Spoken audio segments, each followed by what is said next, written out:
జ్యేష్ఠత ఏంటి మాట్లాడుతున్నావు? పిడకలు ఏరుకోవడం ఏంటి? పిడకలు ఏరుకోవడం అంటే అంత జన్మలు మొత్తం అన్ని జన్మలు ఇన్ని జన్మలు ఇలా నెత్తి మీద వేసుకొని మొయ్యడం జన్మలు ఎత్తడం. జన్మలు ఎత్తడం అంటే? జన్మలు ఎత్తడం అంటే నా భార్య, నా భర్త, నా మిత్రులు, నా బంధువులు, నా చుట్టాలు, నా స్నేహితులు, నా బంధువులు, నా మిత్రులు, నా ఆస్తి, నా పాస్తి అలా అన్నట్టు ఉంటుంది. జన్మది జన్మ అంటదా? అవును. ఈ జన్మకి ఎందుకు వచ్చాం మనం అసలు? సాధన చేసుకోవడానికి. అవునా? సాధన అంటే? సాధన అంటే రోజు గుడికి రావడం. మరి నువ్వు రోజు గుడికి వెళ్తున్నావా? వెళ్దాం అమ్మ బాబు. మరి వెళ్ళట్లేదు కదా? ఎందుకు వెళ్ళట్లేదు? మనకి వెళ్ళకపోతే పిడకలు ఏరుకున్నట్టు. మరి పిడకలు ఏరుకోకుండా గుడికి వెళ్తే మరి స్కూల్కి? అది పిడకలు ఏరుకోవడం కాదు. స్కూల్కి వెళ్ళి వచ్చేసి పని చేసుకుండి గుడికి వెళ్ళాలి అంతే. మరి స్పీడ్ గా నువ్వు హోంవర్క్ రాస్తున్నావా?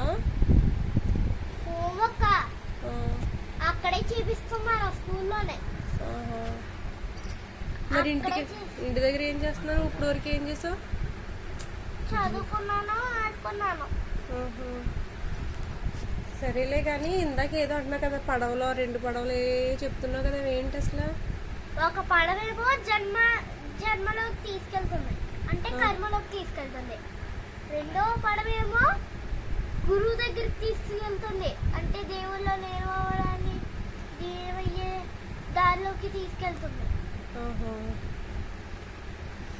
ఇవన్నీ నీకు ఎవరు చెప్పారు? మా గురువు గారు చెప్పారు. గురువు గారు అంటే స్కూల్లో టీచరా?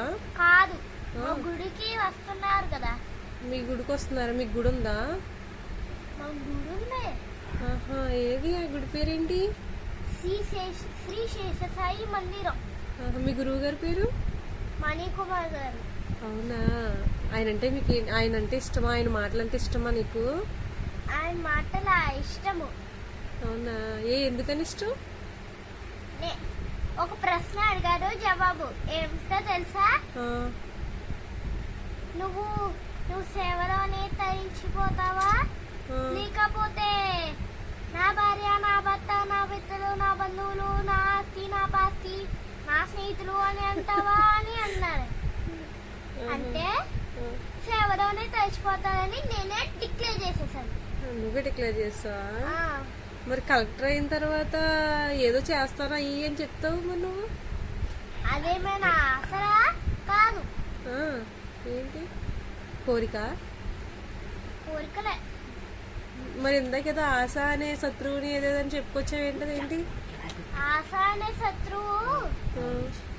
మన బంధాలకి తీసుకెళ్తుంది. ఆ శత్రువుని సంహరిస్తే మనమే జన్మలు ఎత్తున్నాం. అంత తేలిక్కుంటుంది. జన్మలు ఎత్తలేనంత బరువు ఉండదు. జన్మలు ఎత్తడం అంటే చాలా బరువా? చాలా బరువుగా జన్మలు ఎత్తడం. ఎవరు చెప్పారు ఇవన్నీ నీకు? మా గురువు గారు చెప్పారు. అవునా? ఇంకా చాలా ఉన్నాయి అందులోని. అదే మనం అత్తమూరు వెళ్ళాం కదా, అక్కడ గురువు గారు చెప్పారు. ఏమని? సత్సంగత్వే నిక్సంగత్వం, నిక్సంగత్వే నిర్మోహత్వం, నిర్మోహత్వే నిశ్చలత్వం, నిశ్చలత్వే జీవన్ముక్తి. అవునా? జీవన్ముక్తి మీన్స్